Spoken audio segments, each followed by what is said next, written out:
എന്നും നിശ്ചയമേ യേശുവേ നിൻ വരവതിനായി കാത്തു കാത്തു ഞാൻ പാർത്തിടുന്നേ. ജയം ജയം യേശുവിന്, ജയം ജയം കർത്താവിന്, ജയം ജയം രക്ഷകന്, ഹല്ലേലൂയ ജയമെന്നുമേ. ജയം ജയം രക്ഷകന്, ഹല്ലേലൂയ ജയമെന്നുമേ. ദൈവത്തിന്റെ അതിപരിശുദ്ധമായ നാമം വാഴ്ത്തപ്പെടുമാറാകട്ടെ. കടന്നു വന്നിരിക്കുന്ന കൂടി വന്നിരിക്കുന്ന എല്ലാ ദൈവമക്കൾക്കും കർത്താവായ യേശു ക്രിസ്തുവിന്റെ നിസ്തുല്യമായ നാമത്തിൽ ഞാൻ എൻ്റെ സ്നേഹവന്ദനത്തെ അറിയിക്കുകയാണ്. റേച്ചേട്ടന്റെ നല്ല വാക്കുകൾക്ക് നന്ദി പറയുന്നു. കഴിഞ്ഞ നാളുകളില് ഞങ്ങളെയും വിശേഷിച്ച് ദൈവവേലയെയും ഓർത്ത് പ്രാർത്ഥിക്കുന്ന ഒരു കൂട്ടായ്മയാണല്ലോ. കഴിഞ്ഞ എനിക്ക് തോന്നുന്ന 1-2 മാസങ്ങളായിട്ട് എനിക്ക് ജോയിൻ ചെയ്യാനായിട്ട് സാധിച്ചില്ല. എങ്കിലും വീണ്ടും പ്രിയ ദൈവമക്കളോട് ഒരുമിച്ച് ഇന്ന് രാത്രികാലം സിയോൻ പ്രയർ ഫെലോഷിപ്പിന്റെ കൂട്ടായ്മയായിട്ട് ഒരുമിച്ച് കൂടുവാൻ വലിയവനായി ദൈവം ഇടയാക്കി. അത് ഓർത്ത് നന്ദിയോടെ ദൈവത്തെ സ്തുതിക്കുന്നു, സ്തോത്രം ചെയ്യുന്നു. ഒരു വാക്കുകൂടി നമുക്ക് പ്രാർത്ഥിക്കാൻ നമ്മുടെ കണ്ണുകളെ ദൈവസന്നിധിയിൽ അടയ്ക്കാം. ഞങ്ങളെ സ്നേഹിക്കുന്ന കർത്താവെ, ഇന്ന് നിന്റെ വചനവുമായി നിന്റെ സന്നിധിയിലായിരിക്കുമ്പോൾ കർത്താവെ, ഇന്ന് വചനം പറയുന്ന അടിയനെയും വചനം കേൾക്കുന്ന പ്രിയ മക്കളെയും നീ അവിടെ നിന്ന് അനുഗ്രഹിക്കണമേ. എന്റെ കർത്താവെ, നിന്റെ കൃപയിൽ നീ ഞങ്ങളെ ബലപ്പെടുത്തണമേ. നിന്റെ വചനം ഇരുവായ്ത്തലയുള്ള ഏതു വാളിനേക്കാളും മൂർച്ചയേറിയതാണ്. അത് ഞങ്ങളെ മാനസാന്തരപ്പെടുത്തുന്നതാണ്. അത് ഞങ്ങൾക്ക് പാപബോധം നൽകി തരുന്നതാണ്. അത് ഞങ്ങളെ രക്ഷയിൽ നിന്ന് രക്ഷയിലേക്ക്, വിശുദ്ധിയിൽ നിന്ന് വിശുദ്ധിയിലേക്ക് ഞങ്ങളെ നടത്തുന്നതാണ്. അത് ഓർത്ത് നന്ദിയോടെ സ്തോത്രം ചെയ്യുന്നു. ഇന്ന് പരിശുദ്ധാത്മാവ് അടിയങ്ങളോട് ഇടപെടണമേ. നീതിയെക്കുറിച്ചും പാപത്തെക്കുറിച്ചും നീതിയെക്കുറിച്ചും ന്യായവിധിയെക്കുറിച്ചും ബോധ്യം വരുത്തുന്ന ദൈവത്തിന്റെ പരിശുദ്ധാത്മാവ് ഇന്ന് അടിയങ്ങളോട് സംസാരിക്കണമേ എന്ന് ഞങ്ങൾ നിന്നോട് പ്രാർത്ഥിക്കുകയാണ്. ഞങ്ങളുടെ കൂടിവരവ് ഒരിക്കലും വൃഥാവായി തീരുവാൻ ഇടയാകാതെ അത് ജീവിതത്തിൽ അനുഗ്രഹത്തിന് കാരണമായി തീരുവാൻ ഇടയാക്കണമേ. ഞങ്ങൾ ലക്ഷ്യബോധമുള്ളവരായി, ഞങ്ങൾ പ്രത്യാശയുള്ളവരായി, ഞങ്ങൾ നിത്യജീവനെ കുറിച്ച് ഉറപ്പുള്ളവരായി ഞങ്ങളെ നീ മാറ്റി കർത്താവെ, ഞങ്ങൾ സമാധാനത്തോടെ സന്തോഷത്തോടെ ദൈവമേ ഈ നാശകരമായ ലോകത്തിൽ, ഒരു കർത്താവെ തകർന്നുകൊണ്ടിരിക്കുന്ന ഈ ലോകത്തിൽ ദൈവമക്കളായി നിന്നെ മഹത്വപ്പെടുത്തുന്നവരായി ഞങ്ങൾക്ക് ജീവിപ്പാനുള്ള കൃപയെയും ശക്തിയെയും തരണമേ. ഞങ്ങൾ ഇപ്പോഴും നിന്റെ മകനിലൂടെ കേട്ടതുപോലെ കർത്താവെ, നിന്റെ കൃപയാണ് കർത്താവെ ഞങ്ങൾക്ക് ഏറ്റവും വലിയത്. അത് ഓർത്തു സ്തോത്രം. പ്രാർത്ഥന കേട്ടതിനായി സ്തുതിക്കുന്നു, യേശുവിൻ മഹത്വമുള്ള നാമത്തിൽ തന്നെ. ആമേൻ. സ്തോത്രം. കഴിഞ്ഞ നാളുകളില് ഞങ്ങളുടെ വേലയെ ഓർത്ത പ്രിയ ദൈവമക്കൾ പ്രാർത്ഥിച്ചു. എനിക്കറിയാം, എപ്പോഴും പ്രാർത്ഥിച്ചു കൊണ്ടിരിക്കുന്ന ഒരു കൂട്ടായ്മയാണ്. ദൈവത്തിന്റെ വലിയ കൃപയാല് ഞങ്ങള് കഴിഞ്ഞ പ്രാവശ്യം ഞാൻ ഓർമ്മപ്പെടുത്തിയതുപോലെ നമ്മളൊരു 20 മിഷണറിമാരെ പുതുതായിട്ട് അയക്കുവാനായിട്ടിടയായി. അവരെല്ലാം ഇന്ന് ഫീൽഡുകളിൽ കടന്നു ചെന്ന് അവിടെ സെറ്റിലായിക്കൊണ്ടിരിക്കുന്നു. അവര് വീടൊക്കെ എടുത്ത് ഒന്ന് റെഡിയായി അവര് ഭാഷ പഠിച്ചുകൊണ്ടിരിക്കുന്നു. ദൈവത്തിന്റെ കരങ്ങളിലേക്ക് അവരെ സമർപ്പിച്ച് പ്രാർത്ഥിക്കണമേ. അതുപോലെ അവര് മാത്രമല്ല, ആയിരക്കണക്കിന് മിഷണറിമാര് ഇന്ന് ഭാരതത്തിന്റെ വിവിധ സംസ്ഥാനങ്ങളില് അങ്ങോളം ഇങ്ങോളം ആദിവാസികളുടെ ഇടയില്, സുവിശേഷം കേട്ടിട്ടില്ലാത്തവരുടെ ഇടയില് എല്ലാം കടന്നുപോയി വേല ചെയ്യുകയാണ്. നമ്മൾ ഇന്ന് ഈ പ്രാവശ്യം അയച്ചവര് തന്നെ 10 സംസ്ഥാനങ്ങളിലേക്കാണ് കടന്നുപോയിരിക്കുന്നത്. പലരും പുതിയ ഫീൽഡുകളാണ് ഓപ്പണായി അവര് കടന്നുപോയിരിക്കുന്നത്. ഇതുവരെയും ഒരു വ്യക്തി പോലും സുവിശേഷം എത്തിച്ചിട്ടില്ലാത്ത സ്ഥലങ്ങള് കണ്ടുപിടിച്ചാണ് അവര് വേലയ്ക്ക് വേണ്ടി കടന്നു ചെല്ലുന്നത്. യേശു എന്ന നാമം പോലും കേട്ടിട്ടില്ലാത്ത ആളുകളുടെ ഇടയിലേക്ക് വളരെ വിദ്യാഭ്യാസം, ഞാൻ അവരെയൊക്കെ കണ്ട സമയത്ത് ഓർക്കുകയായിരുന്നു. നല്ല വിദ്യാഭ്യാസമുള്ളവര്, ഡൽഹി യൂണിവേഴ്സിറ്റിയിൽ അവിടെ ഹിന്ദു ആ കോളേജിലൊക്കെ പഠിച്ച് നല്ല ഡിഗ്രി കരസ്ഥമാക്കി ഒരു വ്യക്തിയെ ഞാൻ കണ്ടപ്പോൾ, ഒരു സഹോദരൻ, അദ്ദേഹം ഒരു സ്കൂളിലെ പ്രിൻസിപ്പാളായിട്ട് ജോലി ചെയ്തുകൊണ്ടിരിക്കുന്ന സമയത്താണ് കർത്താവ് അദ്ദേഹത്തെ വിളിക്കുന്നത് വേലയ്ക്ക് വേണ്ടിയിട്ട്.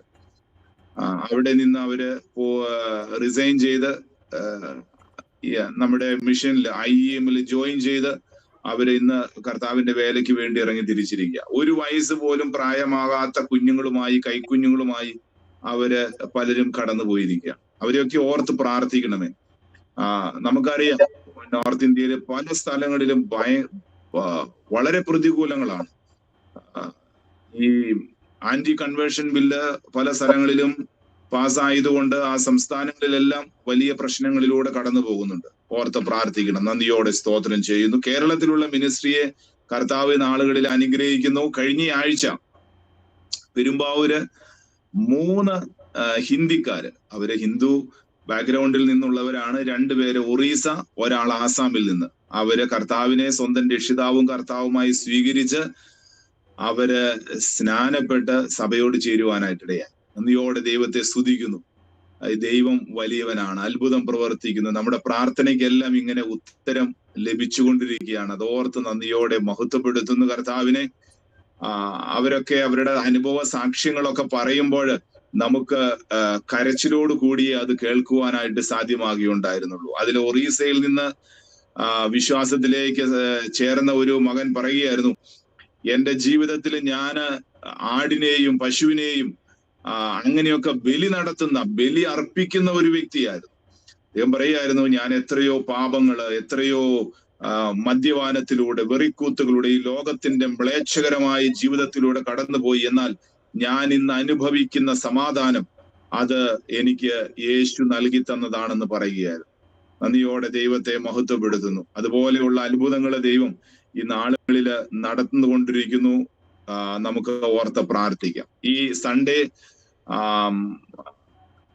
നമ്മള് ഇടുക്കിയില് രാജകുമാരി, പൂപ്പാറ സ്ഥലങ്ങളില് നമ്മൾ വർക്ക് തുടങ്ങിയിട്ട് 4 മാസമേ ആയുള്ളൂ, 4-5 മാസമേ ആയുള്ളൂ.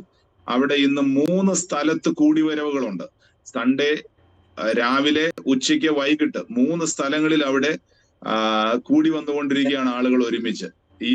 ഈ സൺഡേയിൽ അവരെ ഒരു സീക്കേഴ്സ് മീറ്റിംഗ് എന്ന് നമ്മൾ പറയുമ്പോൾ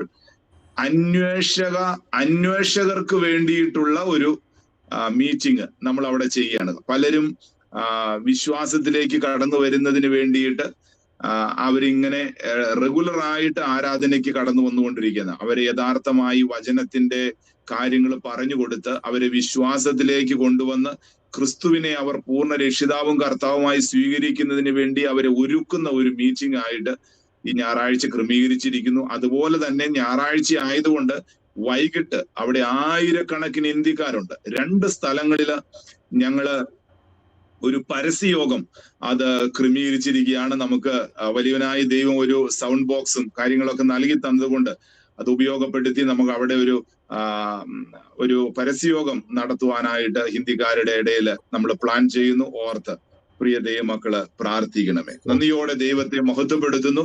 ഈ ദൈവം വിശ്വസ്തനായി നമ്മോട് കൂടെയുണ്ട്. അവൻ വലിയവനായി നമ്മോട് കൂടെയുണ്ട്. പ്രാർത്ഥിക്കുമ്പോൾ അതിന് മറുപടി നൽകി തരുന്ന ദൈവം. ഞാനിപ്പോൾ ജസ്റ്റ് വാളകത്ത് കടന്നുപോയി. ഇപ്പോൾ വരുന്ന സമയത്താണ് നമ്മുടെ വേണാട്ട്, നിങ്ങൾ അറിയുമായിരിക്കും, വേണാട്ടെ അവിടെയുള്ള മൂത്ത ഒരു പാപ്പച്ചൻ എന്ന് പറയുന്ന ഒരു ചേട്ടനൊക്കെ ഉണ്ട്. അതിന്റെ മൂത്ത ചേട്ടൻ മരണപ്പെട്ടു. അങ്ങനെ ഞാനിപ്പോ ജസ്റ്റ് അവിടെ ഒന്ന് പോയി കണ്ടിട്ടാണ് തിരിച്ചു വരുന്നത്. അപ്പൊ ഞാന് ആ സമയത്തെല്ലാം ഇങ്ങനെ ഓരോ കാര്യങ്ങൾ ഇപ്രകാരം ചിന്തിക്കുകയായിരുന്നു. ഏത് സമയത്താണ്, എപ്പോഴാണ് മരണമെല്ലാം മനുഷ്യരെ ഇങ്ങനെ മാടി വിളിച്ചുകൊണ്ടിരിക്കുക. ഈ നാളുകളിൽ നമ്മൾ പേപ്പർ മാധ്യമത്തിലൂടെ എല്ലാം കേൾക്കുന്ന കാര്യങ്ങൾ കേരളം വഷളായി കൊണ്ടിരിക്കുന്ന ഒരു സാഹചര്യമാണ്. കേരളം മാത്രമല്ല, ഭാരതം മുഴുവനും. കേരളത്തിൽ വിശേഷിച്ച് ഈ കഴിഞ്ഞ ജനുവരി മുതൽ ഈ സമയം വരെ 70 പേരെയൊക്കെയാണ് കൊന്നു മുടിച്ചിരിക്കുന്നത്.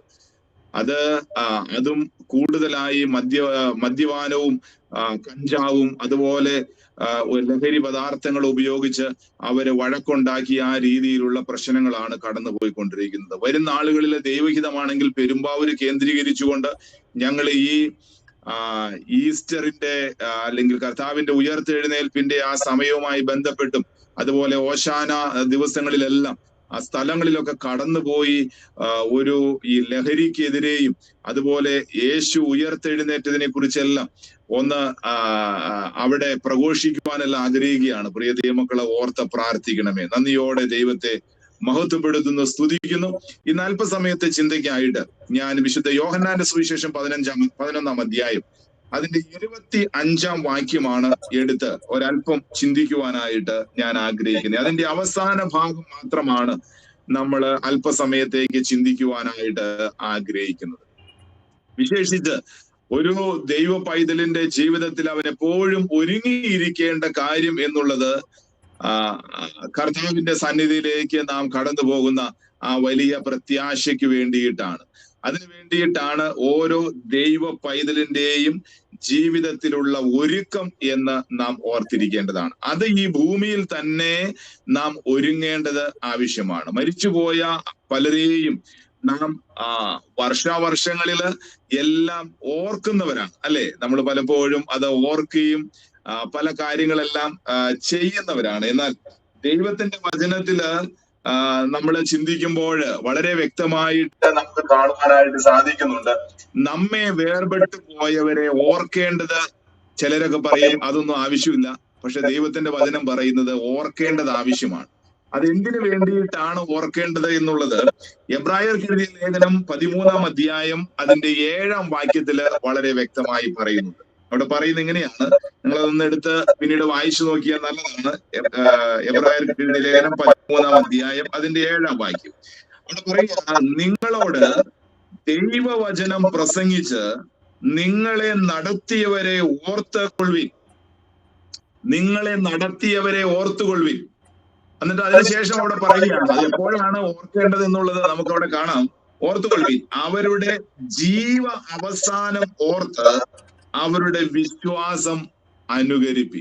സ്തോത്രം. എന്തിനാണ് അവരെ ഓർക്കേണ്ടത്? അവരുടെ ജീവ അവസാനം ഓർക്കണം. അവരുടെ ജീവിതത്തിന്റെ എൻഡ് എങ്ങനെയായിരുന്നു എന്ന് ചിന്തിക്കണം.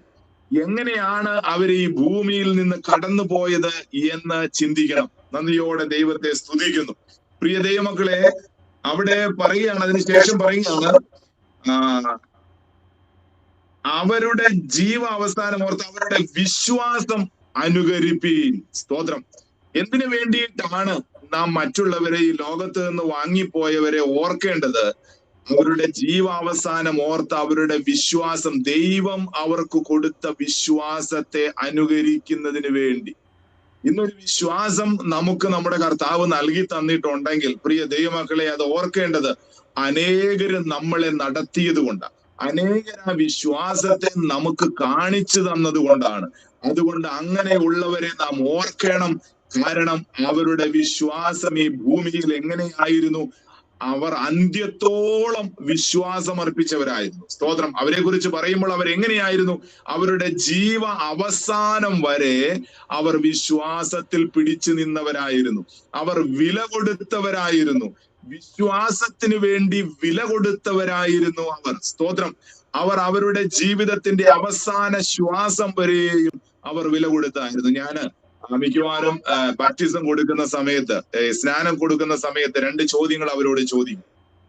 ഒന്ന്, അവരോട് ചോദിക്കും, നിങ്ങൾ കർത്താവിനെ സ്വന്തം രക്ഷിതാവുമായി പൂർണ്ണ ഹൃദയത്തോടെ വിശ്വസിക്കുന്നു എന്ന് ഏറ്റുപറയുന്നുവോ? അവർ പറയും, ഞങ്ങൾ പൂർണ്ണമായി യേശുവിൽ വിശ്വസിക്കുന്നു. അവൻ ഉയർത്തെഴുന്നേറ്റ് എനിക്ക് വേണ്ടി മരിച്ച് ജീവിക്കുന്ന യേശു എന്ന് വിശ്വസിക്കുന്നെന്ന് അവര് പരസ്യമായിട്ട് പ്രഖ്യാപിക്കും. രണ്ടാമത്തെ ചോദ്യം ചോദിക്കുന്നത്, നിങ്ങളുടെ ജീവിതത്തിന്റെ അവസാന ശ്വാസം വരെ ഈ യേശുവിലുള്ള വിശ്വാസത്തിൽ ജീവിക്കുമെന്ന് നിങ്ങൾ പ്രതിജ്ഞ ചെയ്യുന്നുവോ? അപ്പോഴവർ പറയും, യേസ്, ഞങ്ങളുടെ ജീവിതത്തിന്റെ അവസാന ശ്വാസം വരെ ഈ വിശ്വാസത്തിൽ ഞങ്ങൾ ജീവിച്ചു കൊള്ളാം. അപ്പോഴാണ് അവര്, നമ്മള് ഹിന്ദി ബെൽറ്റിലുള്ളവരെല്ലാം സ്നാനം കൊടുക്കുന്ന സമയത്ത് അവരെ സ്നാനപ്പെടുന്നത്, അവരത് ഡിക്ലെയർ ചെയ്യുമ്പോഴാണ്. ഞാനത് പറഞ്ഞതിന്റെ കാരണം എന്താണെന്ന് ചോദിച്ചാല്, ജീവിതത്തിന്റെ അവസാന ശ്വാസം വരെയും നാം എന്ത് ചെയ്യണം? ഈ വിശ്വാസത്തിൽ ഉറച്ചു നിൽക്കേണ്ടവരാണെന്ന് ദൈവത്തിന്റെ വചനം വളരെ വ്യക്തമായിട്ട് നമ്മെ പഠിപ്പിക്കുന്നുണ്ട്. നന്ദിയോടെ ദൈവത്തെ സ്തുതിക്കുന്നു, സ്തോത്രം ചെയ്യുന്നു. അതുകൊണ്ടാണ് അവിടെ അങ്ങനെ എഴുതിയിരിക്കുന്നത്. അവരുടെ ജീവ അവസാനം ഓർത്ത് അവരുടെ വിശ്വാസം അനുകരിപ്പീൻ. നന്ദിയോടെ സ്തോത്രം ചെയ്യുന്നു. രണ്ടാമത്തെ കാര്യം, അവരെ നാം ഓർക്കുന്നത് ഒരിക്കലും ഈ ലോകത്ത് നിന്ന് നഷ്ടപ്പെട്ടു പോയവരെ, അല്ലെങ്കിൽ ഈ ലോകത്ത് നിന്ന് വാങ്ങിപ്പോയവരെ ഒരിക്കലും നമുക്ക് അവരെ സ്വർഗത്തിൽ നിന്ന് മറ്റൊരു സ്ഥലത്തേക്ക് കൊണ്ടുവരുവാനോ, അല്ലെങ്കിൽ നരകത്തിൽ നിന്ന് അവരെ മറ്റൊരു സ്ഥലത്തേക്ക് കൊണ്ടുപോകാനോ നമുക്ക് ഈ ഭൂമിയിൽ സാധ്യമല്ല. നമുക്ക് അവരുടെ ജീവിതത്തെ കണ്ടുകൊണ്ട് നമ്മുടെ ജീവിതത്തെ ക്രമീകരിക്കുക എന്നുള്ളതാണ് യഥാർത്ഥമായി നമുക്ക് ചെയ്യുവാനുള്ളത് എന്ന് നമുക്ക് ദൈവത്തിന്റെ വചനത്തിലൂടെ കാണുവാനായിട്ട് സാധിക്കും. അതുകൊണ്ടാണ് 1 കൊരിന്ത്യർ 15:19 ഇപ്രകാരമാ പറയുന്നത്: ഈ ആയുസ്സിൽ മാത്രം നിങ്ങൾ ക്രിസ്തുവിൽ പ്രത്യാശ വെച്ചിരിക്കുന്നുവെങ്കിൽ സകല മനുഷ്യരിലും എന്താണ്? അരിഷ്ടന്മാർ അത്രേ. ഈ ആയുസ്സിൽ മാത്രം നിങ്ങൾ ക്രിസ്തുവിൽ പ്രത്യാശ വെച്ചിരിക്കുന്നുവെങ്കിൽ, ഇന്ന് അനേകര് ഈ ആയുസ്സിൽ മാത്രം കർത്താവിൽ നിന്ന് എന്തെങ്കിലും നേടിയെടുക്കുന്നതിന് വേണ്ടി പ്രത്യാശ വെക്കുന്നവരാണ്. എന്നാൽ അങ്ങനെയല്ല.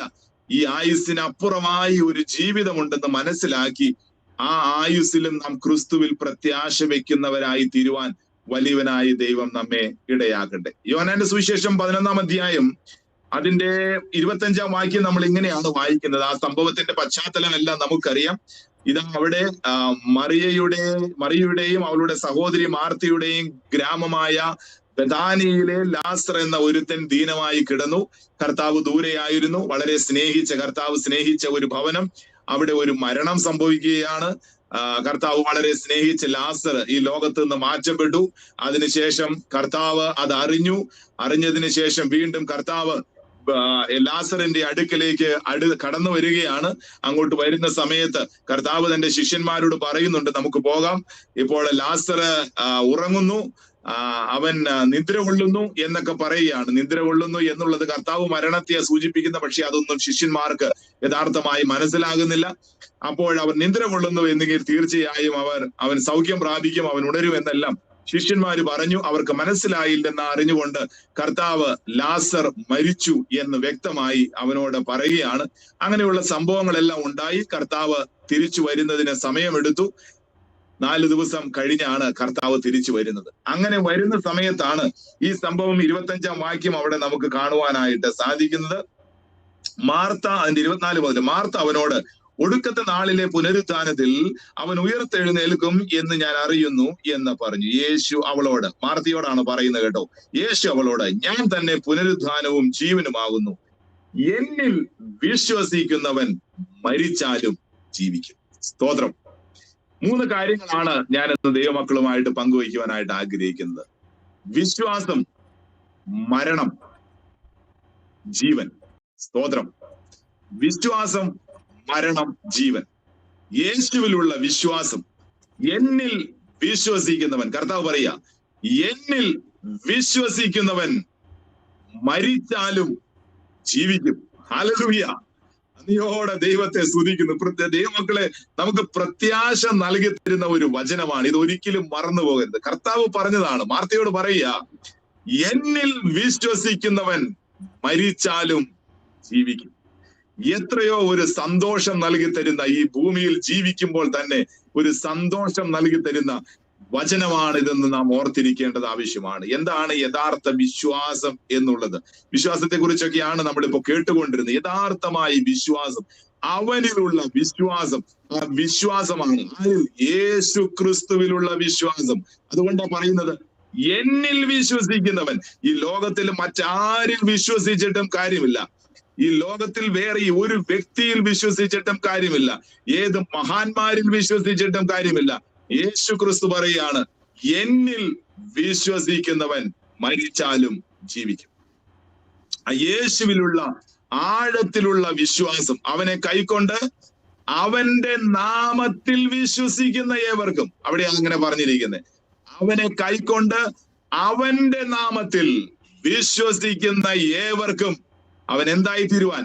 ദൈവ മക്കളായി തീരുവാൻ അവൻ അധികാരം കൊടുത്തിരിക്കുകയാണ്. നന്ദിയോടെ ദൈവത്തെ മഹത്വപ്പെടുത്തുന്നു. പ്രിയ ദൈവമക്കളെ, ദൈവത്തിന്റെ വചനം നമ്മെ ഓർമ്മപ്പെടുത്തുന്നത് ഇങ്ങനെയാണ്: അവനെ കൈക്കൊണ്ട് അവന്റെ നാമത്തിൽ വിശ്വസിക്കുന്ന ഏവർക്കും ദൈവ മക്കളായി തീരുവാൻ അവൻ എന്ത് കൊടുത്തിരിക്കുക? അധികാരം കൊടുത്തിരിക്കുക. അതിനൊരിക്കലും എന്താവരുത്? ഡൗട്ട് ഉണ്ടാവരുത്. ഞാൻ ദൈവത്തിന്റെ പൈതലാണ്, ഞാൻ യേശുവിൽ വിശ്വസിക്കുന്നു എന്നുള്ളതിൽ ഒരിക്കലും ഒരു സംശയം നമ്മളിലേക്ക് കടന്നു വരാൻ പാടില്ല. വിശ്വാസത്തിൽ എന്ത് പാടില്ല? സംശയം പാടില്ല. സ്തോത്രം. വിശ്വാസത്തിൽ സംശയമുണ്ടെങ്കിൽ പ്രിയ ദൈവമക്കളെ, ആ വിശ്വസിക്കുന്നവന് സമാധാനം കിട്ടത്തില്ല. അല്ലെങ്കിൽ ആ വിശ്വാസം, അതിനെക്കുറിച്ച് ഞങ്ങൾ ഹിന്ദിയിൽ പറയും അധൂര വിശ്വാസം എന്ന് പറയും. എന്ന് പറഞ്ഞാൽ പൂർത്തിയാകാത്ത വിശ്വാസം, പാതി വഴിയിലെ വിശ്വാസം, അതിനാണ് അധൂര വിശ്വാസം എന്ന് പറയുന്നത്. കംപ്ലീറ്റ് അല്ലാത്ത ഒരു വിശ്വാസം. ആ വിശ്വാസത്തിൽ എന്തില്ല? സമാധാനമില്ല. നിങ്ങൾ പലപ്പോഴും ബസ്സിൽ യാത്ര ചെയ്യുന്നവരാണ്, ട്രെയിനിൽ യാത്ര ചെയ്യുന്നവരോ, ഫ്ലൈറ്റിൽ യാത്ര ചെയ്യുന്നവരോ. ഒരു ബസ്സിൽ യാത്ര ചെയ്യുമ്പോൾ അത് ഓടിക്കുന്ന ഡ്രൈവറിൽ പൂർണ്ണമായി വിശ്വാസമില്ല എങ്കിൽ ആ യാത്ര എങ്ങനെയായിരിക്കും? ഈ ഡ്രൈവർക്ക് ശരിയായിട്ട് വാഹനം ഓടിക്കാൻ അറിയില്ല എന്നുള്ള ഒരു ചിന്തയാണ്. പൂർണ്ണമായി ആ ഡ്രൈവറിൽ ഒരു വിശ്വാസമില്ല.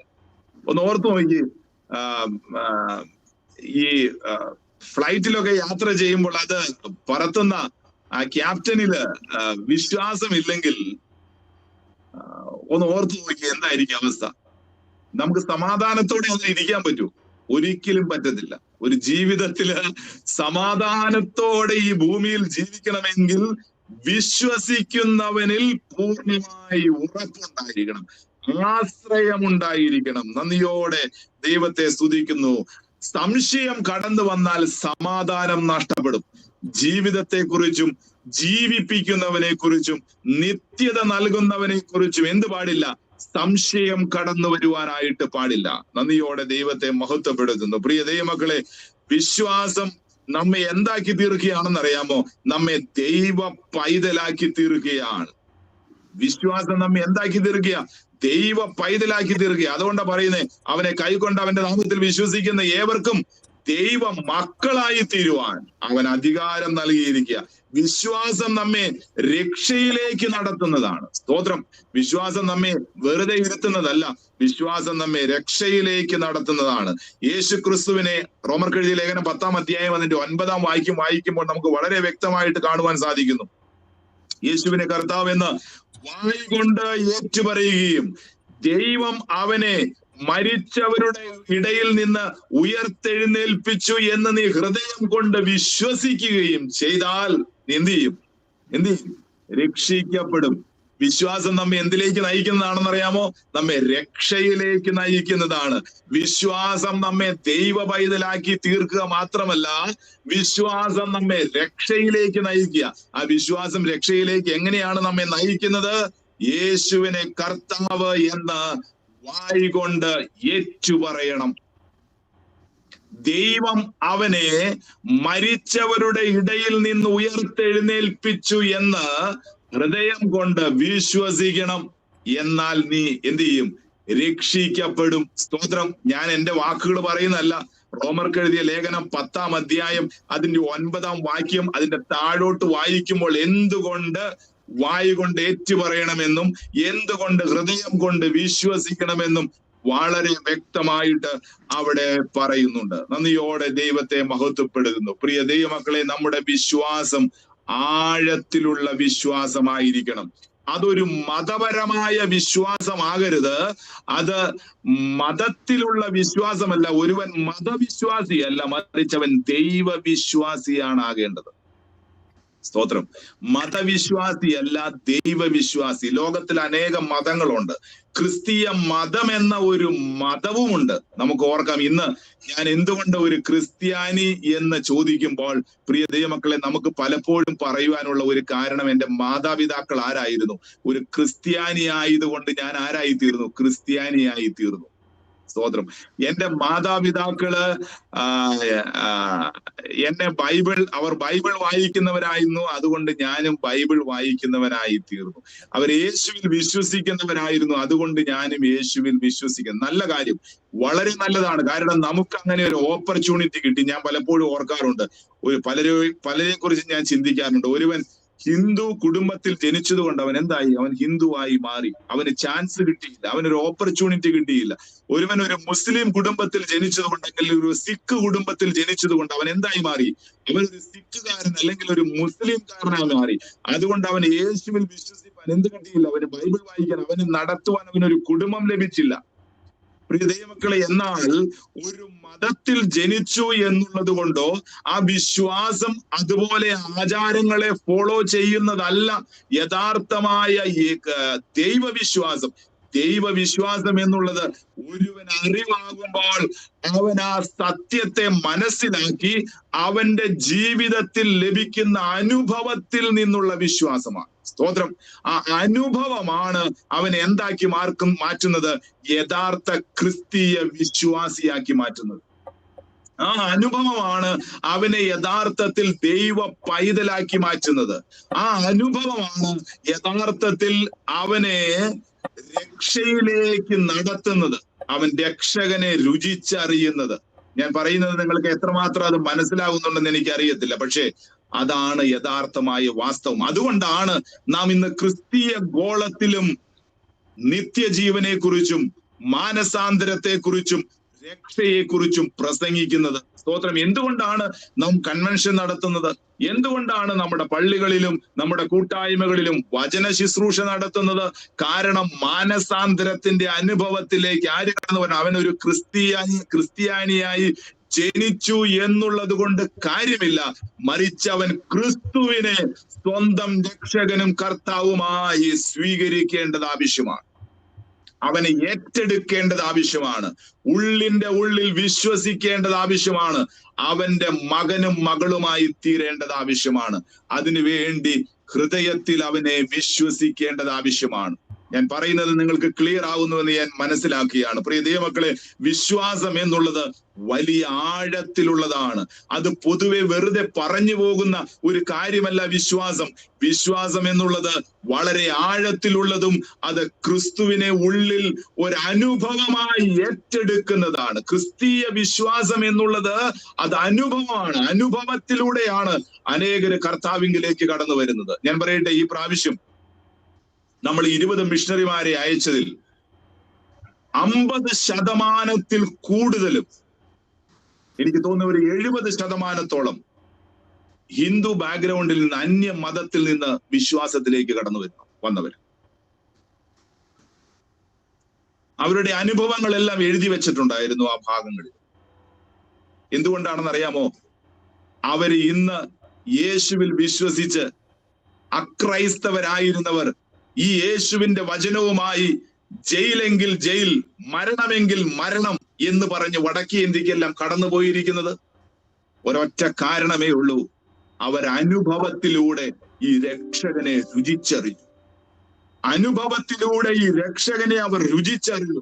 അവരുടെ ജീവിതത്തിൽ അനുഭവമുണ്ടായി. പ്രിയ ദൈവമക്കളെ, അതാ ഞാൻ പറഞ്ഞത്, നമുക്ക് ഒരനുഭവം നമ്മുടെ ജീവിതത്തിൽ നാം കാക്ഷിക്കേണ്ടത് ആവശ്യമാണ്. യേശുവിനെ നമ്മുടെ ഉള്ളിന്റെ ഉള്ളിലേക്ക് സ്വീകരിക്കുന്ന ഒരനുഭവം, രക്ഷകനായി സ്വീകരിച്ച ഒരനുഭവം. നന്ദിയോടെ സ്തോത്രം ചെയ്യുന്നു. അതാണ് വിശ്വാസം. എന്നിൽ വിശ്വസിക്കുന്നവൻ, അതാ പറയുന്നത്, എന്നിൽ വിശ്വസിക്കുന്നവൻ. സ്തോത്രം. അവൻ എന്ത് സംഭവിക്കും? മരണം ഈ ഭൂമിയിൽ വരും, തീർച്ചയാണ്. മരണം ഏത് മനുഷ്യന്റെയും ജീവിതത്തിൽ കടന്നു വരാം. എന്നാൽ പ്രിയ ദൈവമക്കളെ, ആത്മീക മരണത്തിൽ നിന്നുള്ള ഒരു വിടുതലാണ് കർത്താവ് നമുക്ക് നൽകി തരുന്നത്. നാളുകളിൽ എന്താണ് ദൈവം മനുഷ്യനെ സൃഷ്ടിച്ചെങ്കിലും, പക്ഷെ എന്ത് സംഭവിച്ചെന്നറിയാമോ? അവൻ ആത്മീക മരണത്തിലേക്ക് കടന്നുപോയി എന്ന് നമുക്ക് കാണുവാനായിട്ട് സാധിക്കും. ആദമിന്റെയും ഹവ്വായുടെയും ജീവിതത്തിൽ ഈ ഫലം ഭക്ഷിക്കുന്ന നാളിൽ നിങ്ങൾ മരിക്കും എന്ന് ദൈവം അവരോട് കൽപ്പിച്ചു. ഹവ്വ അത് പറിച്ചു, തിന്നു, ആദമിനും കൊടുത്തു, ആദമും ഭക്ഷിച്ചു. പക്ഷെ അവർ മരിച്ചോ? ആദമിന്റെ ആയുഷ്കാലം എത്രയാണെന്ന വചനം പറയുന്നേ? 930, അല്ലെ? 930 വയസ്സ് വരെ അവൻ ജീവിച്ചിരുന്നു, ആദ്യ മനുഷ്യനായ ആദാം. സ്തോത്രം. അതിന്റെ കാരണം എന്താ? പക്ഷെ എന്ത് മരണമാണ് അവിടെ സംഭവിച്ചത്? അവിടെ ആത്മീക മരണമാണ് അവിടെ സംഭവിച്ചത്. സ്തോത്രം. ആത്മീക മരണം എന്തെന്ന് വെച്ചാൽ, മരണം എന്നുള്ളത് ഒരു സെപ്പറേഷനാണ്. മരണം എന്നുള്ളത് ഒരു വേർതിരിവാണ്. ആത്മീക മരണം എന്നുള്ളത് ജീവനുള്ള ദൈവത്തിൽ നിന്ന് മനുഷ്യന്റെ സെപ്പറേഷനാണ് മരണമായി കാണുവാൻ സാധിക്കുന്നത്. അവനിൽ നിന്ന് ദൂരെ പോകുന്നത്, ദൈവത്തിൽ നിന്ന് ദൂരെ പോകുന്നത്. ഓ, നന്ദിയോടെ സ്തോത്രം ചെയ്യുന്നു. വചനം പറയുന്നുണ്ട് പ്രകാരം, എന്നോട് അടുത്തു വരുവിൻ, ദൈവത്തോട് അടുത്തു വരുവിൻ, ഞാൻ നിങ്ങളോടും അടുത്തു വരും. നന്ദിയോടെ ദൈവത്തെ സ്തുതിക്കുന്നു. ദൈവത്തിൽ നിന്ന് മനുഷ്യൻ അകന്നു പോയി ആ അകൽച്ചയെ മാറ്റുന്നതിന് വേണ്ടിയിട്ടാണ് യേശു ക്രിസ്തു ഈ ഭൂമിയിലേക്ക് കടന്നു വന്നത്. നമ്മെ ദൈവത്തോട് നിരപ്പിപ്പാൻ, നമ്മെ വീണ്ടും കൂട്ടിച്ചേർക്കുവാൻ. സെപ്പറേഷൻ നടന്നു എന്ന് പറഞ്ഞാൽ ആത്മീക മരണം സംഭവിച്ചതിൽ നിന്ന് ഒരു മാറ്റത്തിലേക്കാണ്. അതുകൊണ്ട് കർത്താവ് പറഞ്ഞു, ഞാൻ നിങ്ങൾക്ക് ജീവൻ ഉണ്ടാകുവാനും സമൃദ്ധിയായ ജീവൻ ഉണ്ടാകുവാനും അത്രേ കടന്നു വന്നത് എന്ന് ദൈവത്തിന്റെ വചനത്തില് നമുക്ക് കാണുവാനായിട്ട് സാധിക്കുന്നു. ആ മരണം അല്ലെങ്കിൽ ആ സെപ്പറേഷൻ, ആത്മീകമായ മരണം സംഭവിച്ചതിന്റെ ഏറ്റവും വലിയ കാരണം ഒന്നേ ഉള്ളൂ, അത് പാപമാണ്. പാപമാണ് ദൈവത്തിൽ നിന്ന് മനുഷ്യനെ അകറ്റിക്കളഞ്ഞത് എന്ന് നമുക്ക് കാണാം. അനുസരണക്കേടാണ് ദൈവത്തിൽ നിന്ന് മനുഷ്യനെ അകറ്റിക്കളഞ്ഞത്. അങ്ങനെ ഒന്നാമത്തെ മരണമായ എന്ത് സംഭവിച്ചു? പ്രിയ ദൈവമക്കളെ, ആത്മീക മരണം മനുഷ്യരിൽ സംഭവിക്കുവാനായിട്ട് ഇടയായി. രണ്ടാമത്തെ മരണത്തെ കുറിച്ച് നമുക്ക് ഈ ആത്മീക മരണത്തെ കുറിച്ച് തന്നെ കാണുമ്പോൾ, ചിന്തിക്കുമ്പോൾ, മുടിയനായ പുത്രന്റെ കഥയെല്ലാം വായിക്കുമ്പോൾ നമുക്ക് അവിടെ കാണുവാനായിട്ട് സാധിക്കുന്ന ഒരു സംഭവമുണ്ട്. അത് ലൂക്കോസിന്റെ സുവിശേഷം 15-ാം അധ്യായം അതിന്റെ 24-ാം വാക്യത്തിലും അതിന്റെ 32-ാം വാക്യത്തിലൊക്കെ ഇപ്രകാരമാ പറയുന്നത്. അവിടെ പറയുന്ന പ്രകാരമാ, ഈ എന്റെ മകൻ മരിച്ചവനായിരുന്നു. അപ്പൻ പറയാ, ഈ എന്റെ മകൻ മരിച്ചവനായിരുന്നു, വീണ്ടും ജീവിച്ചു, കാണാതെ പോയിരുന്നു, കണ്ടുകിട്ടിയിരിക്കുന്നു. സ്തോത്രം. അതിനുശേഷം ഈ ധൂർത്തപുത്രൻ കടന്നു വന്നതിന് ശേഷം പ്രിയ ദൈവമക്കളെ തന്റെ മൂത്ത മകനോട് പറയുകയാണ്, അപ്പൻ പറയുകയാണ്, എന്താ പറയുന്നേ? നിന്റെ ഈ സഹോദരനോ മരിച്ചവനായിരുന്നു, വീണ്ടും ജീവിച്ചു, കാണാതെ പോയിരുന്നു, കണ്ടുകിട്ടിയിരിക്കുന്നു. ദൈവത്തെ സ്തുതിക്കുന്നു. അത് എന്ത് മരണമാ അവന് സംഭവിച്ചത്? ആത്മീക മരണം. അപ്പനിൽ നിന്ന് ദൂരെ പോയ അവസ്ഥ. എന്നെ കേൾക്കുന്ന പ്രിയ ദൈവമക്കളെ, ഇന്ന് സ്വർഗീയ അപ്പനിൽ നിന്ന് ദൂരെയുള്ള ഒരവസ്ഥ ജീവിതത്തിൽ ഉണ്ടെങ്കിൽ കർത്താവ് വീണ്ടും നമ്മെ വിളിക്കുകയാണ്. ഈ അപ്പനെ പോലെ കൈ നീട്ടി അല്ലെങ്കിൽ നമ്മെ സ്വീകരിക്കാനായിട്ട് അവൻ നോക്കിയിരിക്കുകയാണ്. എപ്പോ വേണമെങ്കിലും നാം മടങ്ങി വന്നാൽ നമ്മെ സ്വീകരിപ്പാൻ അവൻ തയ്യാറാണ്. ഒരു കാര്യം ഓർത്താൽ മതി, ഇത്രമാത്രം ഓർത്താൽ മതി, എന്റെ അപ്പനിൽ നിന്ന് ഞാൻ എത്ര ദൂരെയാണ്. ഞാൻ അവന്റെ കൈ പിടിച്ചാണോ നടക്കുന്നത്? അവനോട് ചേർന്നാണോ ഞാൻ നടക്കുന്നത്? അവനോട് മുട്ടി ഉരുമിയാണോ ഞാൻ നടക്കുന്നത്? ഏദൻ തോട്ടത്തിൽ ആദാമും ഹവ്വായും ഒരു നാളിൽ നടന്നതുപോലെ. എന്നാൽ അവർ പാപം ചെയ്തപ്പോൾ ഒളിച്ചോടി, അവർ ഒളിഞ്ഞിരുന്നു, മറഞ്ഞിരുന്നു.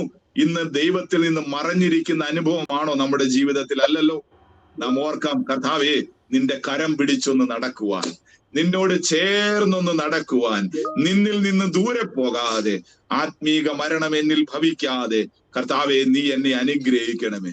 എന്റെ ജീവിതത്തിലെ പാപങ്ങൾ എന്നെ ദൈവത്തിൽ നിന്ന് അകറ്റിക്കളയുന്നുവെങ്കിൽ ക്രിസ്തുവിനോട് പ്രാർത്ഥിക്കണം, യേശുവിനോട് പറയണം, യേശുവേ, നീ ആ കാൽവരി ക്രൂശിൽ ചൊരിഞ്ഞ നിന്റെ രക്തം കൊണ്ട് എന്റെ പാപങ്ങളെ കഴുകി ശുദ്ധീകരിച്ച് ഇന്ന് ദൈവത്തോട് നിരപ്പ് പ്രാപിച്ച് അവനോട് ഒരുമിച്ച് നടക്കുന്ന അവസ്ഥയിലേക്ക് എന്നെ നീ ഒന്ന് മാറ്റണമേ എന്ന് പറഞ്ഞാൽ പ്രിയ ദൈവമക്കളെ, നമ്മുടെ ജീവിതത്തിൽ വലിയ കൃപ നമുക്ക് ലഭിക്കുവാനായിട്ടിടയാകും.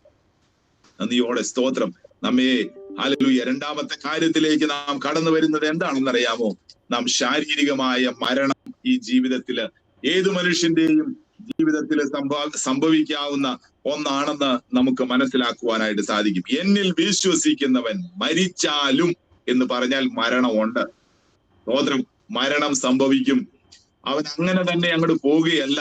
പക്ഷേ ക്രിസ്തുവിൽ മരിക്കുന്ന മൃതന്മാർ ഭാഗ്യവാന്മാർ. സ്തോത്രം. ഒരു മരണമുണ്ട് ഈ ലോകത്തിൽ. വചനം പറയുന്നത് എന്താണെന്നറിയാമോ? നമ്മൾ പാടാറുണ്ട്, ജനിച്ചാലേവനും മരിക്കും നിർണയം, ഒരുങ്ങെല്ലാവരും മരിപ്പാൻ. മരണം എന്ന ഒന്ന് ജീവിതത്തിൽ ഏത് മനുഷ്യനും എപ്പോ വേണമെങ്കിലും കടന്നു വരാം, എപ്പോ വേണമെങ്കിലും കടന്നു വരാം. അതുകൊണ്ട് മനുഷ്യന്റെ ജീവിതത്തിൽ ഓർക്കേണ്ട ഒരു കാര്യം, ഞാൻ ഓരോ ദിവസവും ഒരുങ്ങുക എന്നുള്ളതാണ്. ഞങ്ങള് പഠിച്ചുകൊണ്ടിരുന്ന സമയത്ത് ഞങ്ങളെ പഠിപ്പിച്ച ഒരു സാറ് ഞങ്ങളോടൊരു കാര്യം പറഞ്ഞു. അത് വളരെ വിചിത്രമായ ഒരു കാര്യമാണ്. അദ്ദേഹം പറഞ്ഞത് ഇങ്ങനെയാണ്: നമ്മുടെ ഭവനത്തിൽ, അങ്ങനെ ആരും ചെയ്യാറില്ല, നമ്മുടെ ഭവനത്തിൽ ഒരു ശവപ്പെട്ടി കൊണ്ടുപോയി വെക്കുന്നത്, നിങ്ങൾ ആരും പേടിക്കരുത് കേട്ടോ, ഒരു ശവപ്പെട്ടി വെക്കുന്നത് നല്ലതാണ്. അത് ഇടയ്ക്ക് ഏതെങ്കിലും ഒരു റൂമില് അല്ലെങ്കിൽ എവിടെയെങ്കിലും അത് വെച്ചിട്ടുണ്ടെങ്കിൽ ഇടയ്ക്കിടയ്ക്ക് അതൊക്കെ ഒന്ന് കണ്ട് പുറത്തേക്ക് പോകുന്നതോ അല്ലെങ്കിൽ ഇടയ്ക്ക് അതൊന്ന് കാണുന്നത് നല്ലതാണ്. കാരണം ഒരു ദിവസം എന്റെ ജീവിതം ഇതിലാണ് എന്നുള്ള ഒരു ചിന്ത നമ്മളിലേക്ക് കടന്നു വരും. അത് നമ്മെ ദൈവത്തോട് കൂടുതൽ അടുപ്പിക്കുവാനും നമ്മെ നിത്യതയ്ക്ക് വേണ്ടി ഒരുക്കുവാനും ഇടയാകും എന്ന് അന്ന് ഞങ്ങളോട് പറയുവാനായിട്ടിടയായി. അങ്ങനെയൊന്നും ആരും ഒരു സ്ഥലത്തും ചെയ്യാറില്ല. എങ്കിലും പ്രിയ ദൈവമക്കളെ, ഞാൻ പറഞ്ഞതിന്റെ സാരം എന്തെന്ന് വെച്ചാല്, എന്നിൽ വിശ്വസിക്കുന്നവൻ മരിച്ചാലും ജീവിക്കും. നമ്മുടെ കർത്താവ് ഇന്ന് വന്നാൽ നമുക്ക് ചിലപ്പോൾ മരിക്കേണ്ടി വരത്തില്ല. നാം ഈ ലോകത്തുനിന്ന് കടന്ന് എന്നാണെന്നും നമുക്കറിയത്തില്ല. പക്ഷേ അല്ലെങ്കിൽ ഒരു ദിവസം നമ്മുടെയും ജീവിതത്തിൽ മരണം കടന്നു വന്നേക്കാം. അതാണ് ശാരീരിക മരണം. ശാരീരിക മരണം എന്ന് പറഞ്ഞാൽ ശരീരം പ്രാണനെയും ആത്മാവിനെയും നിന്ന് വേർപെടുന്നതാണ്. ശരീരത്തിൽ നിന്ന് ആത്മാവും പ്രാണനും വേർപെടുന്നതാണ്, സെപ്പറേറ്റ് ആകുന്നതാണ്. ഒന്നാമത് നമ്മൾ ചിന്തിച്ചു, ദൈവത്തിൽ നിന്ന് മനുഷ്യൻ സെപ്പറേറ്റ് ആയി മാറുന്നതാണ് ആത്മീക മരണം. ദൂരെ പോകുന്നതാണ് ആത്മീക മരണം. ശരീരത്തിൽ നിന്ന് ആത്മാവും പ്രാണനും ദൂരെ പോകുന്നതാണ് ശാരീരിക മരണം. എന്നാൽ അതിനു മുൻപേ, അത് ജീവിതത്തിൽ സംഭവിക്കുന്നതിന് മുൻപേ നാം എന്ത് ചെയ്യണം? കർത്താവിന്റെ കരത്തിലേക്ക് നമ്മെ തന്നെ പൂർണ്ണമായി ഏൽപ്പിച്ചു കൊടുക്കേണ്ടത് ആവശ്യമാണ്. സഭാപ്രസംഗിയുടെ പുസ്തകം 12-ാം അധ്യായം നമ്മൾ ഒന്നെടുത്ത് വീട്ടിൽ നിന്ന് എപ്പോഴെങ്കിലും അവസരം കിട്ടുകയാണെങ്കിൽ അതൊന്ന് വായിക്കേണ്ടത് നല്ലതാണ്. സഭാപ്രസംഗി 12-ാം അധ്യായം നമ്മൾ അതൊന്ന് വായിക്കണം. നീ പൊടിയാകുന്നു, പൊടിയിലേക്ക് ചേരും എന്നെല്ലാം വളരെ ആത്മാവ് അതിനെ നൽകിയ ദൈവത്തിന്റെ അടുക്കിലേക്ക് മടങ്ങിപ്പോകും എന്നെല്ലാം വളരെ വ്യക്തമായിട്ട് അവിടെ കാണുന്നുണ്ട്. വലിയ നല്ല രസമാണ് ആ ഭാഗങ്ങളൊക്കെ ഒന്ന് വായിച്ചാൽ. എങ്ങനെയാണ് അവിടെ കിണറ്റിലെ ചക്രം തകരുന്നതും ഇങ്ങനെയുള്ള അനേക കാര്യങ്ങൾ, അതിന്റെ അനേക ആഴത്തിലുള്ള മർമ്മങ്ങളുണ്ട്. അതൊക്കെ അവിടെ എഴുതി വെച്ചിട്ടുമുണ്ട്. എന്റെ സമയം തീരാനായിട്ട് പോകുന്നത് കൊണ്ട് പ്രിയ ദൈവമക്കളെ, ഞാൻ ഒരു ഭാഗം കൂടി മാത്രം പറഞ്ഞിട്ട് ഞാൻ നിർത്തുവാനായിട്ട് ആഗ്രഹിക്കുകയാണ്.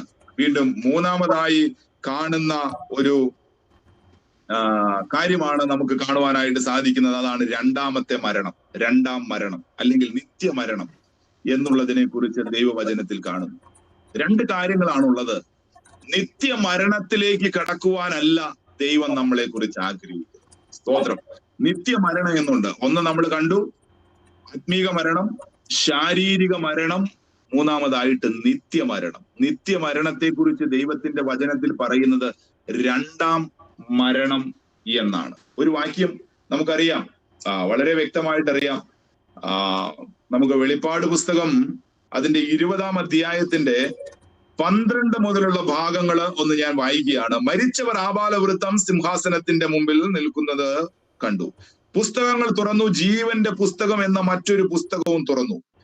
പുസ്തകങ്ങളിൽ എഴുതിയിരുന്നതിന് ഒത്തവണ്ണം മരിച്ചവർക്ക് അവരുടെ പ്രവർത്തികൾ കടുത്ത ന്യായവിധി ഉണ്ടായി. സമുദ്രം തന്നിലുള്ള മരിച്ചവരെ ഏൽപ്പിച്ചു കൊടുത്തു. മരണവും പാതാളവും തങ്ങളിലുള്ള മരിച്ചവരെ ഏൽപ്പിച്ചു കൊടുത്തു. ഓരോരുത്തന് അവനവന്റെ പ്രവർത്തികൾ കടുത്ത വിധി ഉണ്ടായി. മരണത്തെയും പാതാളത്തെയും തീപ്പൊയ്കയിൽ തള്ളിയിട്ടു.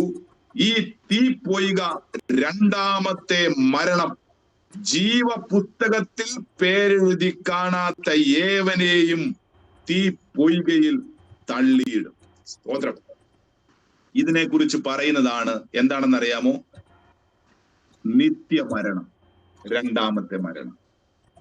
രണ്ടാമത്തെ മരണത്തിൽ പങ്കാളിയായി തീരുവാൻ ഇടയാകാതെ, ഒന്നാമത്തെ മരണം, ശാരീരിക മരണം ഏത് മനുഷ്യന്റെയും ജീവിതത്തിൽ കടന്നു വരാം. എന്നാൽ അവിടെ പറയാണ്, എഴുതുക, ഇന്നു മുതൽ ക്രിസ്തുവിൽ മരിക്കുന്ന മൃതന്മാർ ഭാഗ്യവാന്മാർ. ദൈവമക്കളെ, ആ നിത്യമരണത്തിലേക്ക് കടന്നു പോകുവാൻ ഇടയാകാതിരിക്കണമെങ്കിൽ എന്ത് വേണമെന്നറിയാമോ? ക്രിസ്തുവിലുള്ള ഒരു മരണം ആയിരിക്കണം ഓരോ വ്യക്തിയുടെയും ജീവിതത്തിൽ. ക്രിസ്തുവിൽ മരിക്കണമെങ്കിൽ എന്ത് വേണം? ക്രിസ്തുവിൽ ജനിക്കണം. ക്രിസ്തുവിൽ മരിക്കണമെങ്കിൽ ക്രിസ്തുവിൽ ജീവിക്കണം. ക്രിസ്തുവിൽ ജീവിക്കുന്ന ഒരുവന് മാത്രമേ ക്രിസ്തുവിൽ മരിക്കുവാൻ സാധിക്കത്തുള്ളൂ. ക്രിസ്തുവിൽ ഒരുവൻ മരിക്കുന്നുവെങ്കിൽ അവൻ ഭാഗ്യവാനാണ്. ആ ഭാഗ്യ പദവിയിലേക്ക് അവൻ കടന്നു ചെല്ലുവാനായിട്ടിടയാണ്. നന്ദിയോടെ ദൈവത്തെ സ്തുതിക്കുന്നു. അവസാനത്തെ പോയിന്റ് മാത്രം ഞാൻ ജസ്റ്റ് ഒന്ന് ഓടിച്ചു പോവുകയാണ്. അവിടെ ഇങ്ങനെ പറയുകയാണ്, എന്നിൽ വിശ്വസിക്കുന്നവൻ മരിച്ചാലും എന്ത് ചെയ്യും? ജീവിക്കും. അത് നിത്യമരണമല്ല കേട്ടോ, അത് നിത്യജീവനാണ്. അത് നിത്യജീവനാണ്. അവനെ കൈക്കൊണ്ട് ഹല്ലേലൂയ, നന്ദിയോടെ ദൈവത്തെ സ്തുതിക്കുന്നു. അവൻ ദൈവമക്കളായി തീരുവാനായിട്ട് നമുക്ക് അവകാശം നൽകി തന്നിരിക്കെ, യോഹന്നാന്റെ സുവിശേഷം 3-ാം അധ്യായം അതിന്റെ 16-ാം വാക്യം എന്താ പറയുന്നേ? 3:16.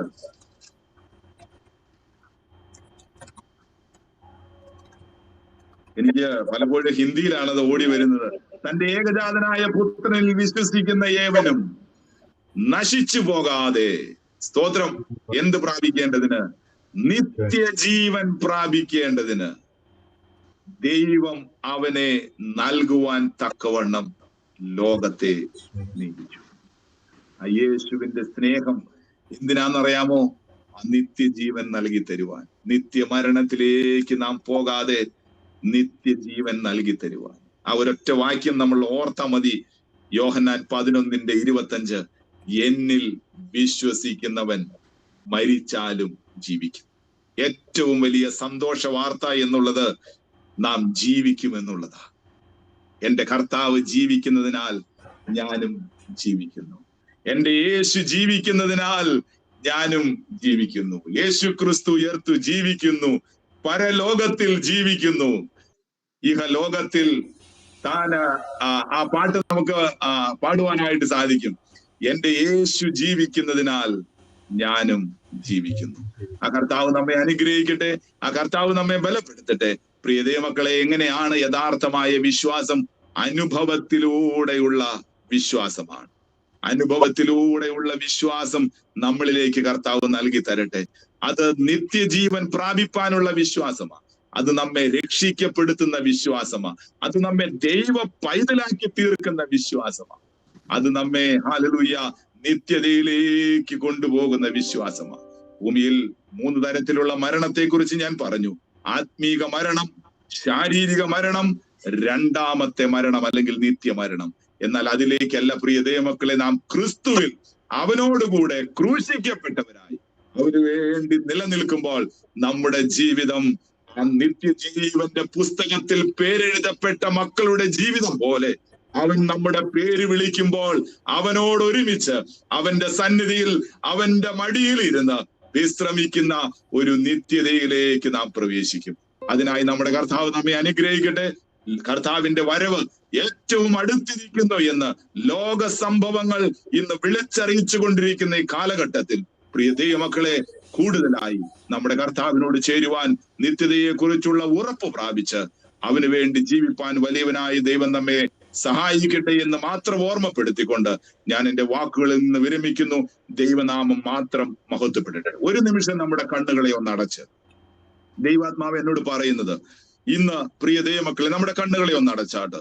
ഇന്ന് ആരെങ്കിലും യേശുവിനെ സ്വന്തം രക്ഷിതാവും കർത്താവുമായി സ്വീകരിക്കാതെ, അല്ലെങ്കിൽ ഞാനൊരു പാരമ്പര്യ ക്രിസ്ത്യാനിയായി ജീവിക്കുന്നു എന്നതിലപ്പുറമായിട്ട്, ഞാനൊരു ക്രിസ്തീയ കുടുംബത്തിൽ ജനിച്ചു എന്നുള്ളത് കൊണ്ട് ഞാനൊരു ക്രിസ്ത്യാനിയായി എന്നുള്ളതിനപ്പുറമായി എന്റെ ഉള്ളിൽ ജീവിതാനുഭവത്തിലൂടെ യേശുവിനെ സ്വന്തം രക്ഷകനും കർത്താവുമായി സ്വീകരിക്കുന്ന ഒരു അനുഭവം ജീവിതത്തിൽ വന്നിട്ടില്ലെങ്കിൽ, പ്രിയ ദൈവമക്കളെ, ഞാനൊരു കാര്യം ഓർപ്പിക്കട്ടെ, അവനെ ഉള്ളത്തിലേറ്റെടുക്കുക. അവനെ ഉള്ളത്തിലേറ്റെടുക്കുക. അവനെ ഉള്ളത്തിലേറ്റെടുക്കുക, അവനായി ജീവിക്കുക. അതിനായി കർത്താവ് നിങ്ങളെ ബലപ്പെടുത്തട്ടെ. പ്രാർത്ഥനയോടെ അവന്റെ കരങ്ങളിലേക്ക് ഏൽപ്പിച്ചു കൊടുക്കാം. നമുക്ക് അവനെ തന്നെ രക്ഷകനായി സ്വീകരിച്ചുകൊണ്ട് ഏൽപ്പിച്ചു കൊടുക്കാം. ഈ വലിയവനായ ദൈവം നമ്മെ സഹായിക്കട്ടെ, ബലപ്പെടുത്തട്ടെ എന്ന് ഓർമ്മപ്പെടുത്തിക്കൊണ്ട് പ്രാർത്ഥിച്ചുകൊണ്ട് നിർത്തുന്നു.